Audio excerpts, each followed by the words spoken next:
Have you ever wondered about the man who single-handedly changed the course of Roman history? The man, Diocletian. Born to a family of humble beginnings in the Roman province of Dalmatia, Diocletian's early life was one far removed from the opulence and grandeur of Rome's imperial court. Yet, it was this very man who would rise through the ranks of the Roman army, his strategic acumen and leadership qualities setting him apart. His reputation preceded him, and in the year 284 AD, he was appointed emperor, a title he held with unrivaled power. Against all odds, this man of lowly birth elevated himself to the pinnacle of Roman society. He was an outsider, an underdog, yet his ascension to power was nothing short of monumental. An unlikely candidate for leadership, Diocletian would prove his critics wrong as he embarked on a transformative rule. Diocletian's reign was marked by revolutionary reforms. His most significant move? The Tetrarchy.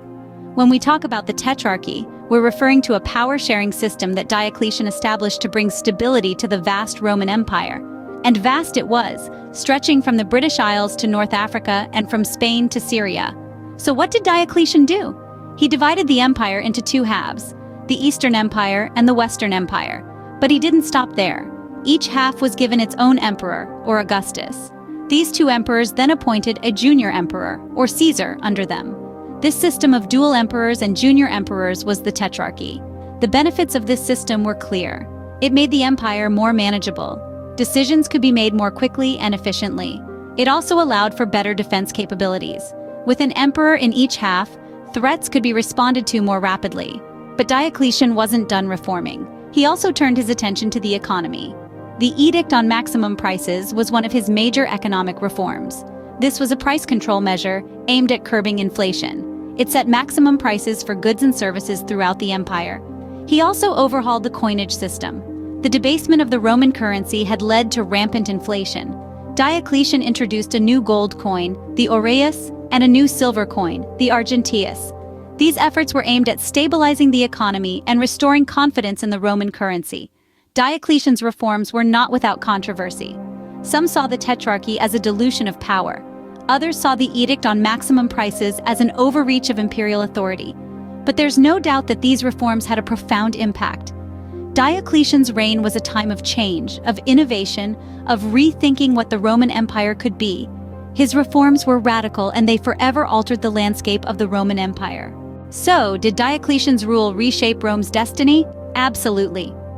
As we delve into the long-term impacts of Diocletian's rule, we find a Rome forever altered. The Tetrarchy system was a radical departure from the traditional single-ruler model, providing a much-needed stability to the faltering empire. By dividing power among 4 leaders, Diocletian ensured a smoother transition of power, a safeguard against the frequent power struggles that had previously plagued Rome. This stability, in turn, helped delay the inevitable fall of the Roman Empire, buying the ancient civilization crucial extra decades. But stability wasn't the only consequence of Diocletian's reign. His economic reforms, though controversial, also played a key role in shaping Rome's future. The Edict on Maximum Prices, for instance, was an unprecedented attempt at controlling inflation. By setting price caps on goods and services, Diocletian hoped to protect the vulnerable lower classes from the spiraling costs of basic necessities. While the edict ultimately failed, it reflects a significant shift towards economic interventionism in the Roman state, a concept that would later be embraced by many modern societies. Yet, for all his progressive policies, Diocletian's reign was also marked by an intense religious persecution, particularly the Great Persecution of Christians. This was the last and arguably the most severe persecution of Christians in the Roman Empire. Churches were destroyed, scriptures burnt, and believers subjected to public torture and execution. The persecution failed to eradicate Christianity. Instead, it reinforced the faith's resilience, setting the stage for its eventual recognition under Constantine and its profound influence on Western culture and thought. The rule of Diocletian, therefore, was a paradox, a blend of progress and persecution. His reforms brought stability and economic innovation, yet his reign was also marked by religious intolerance. His legacy, however controversial, undeniably reshaped Rome's destiny.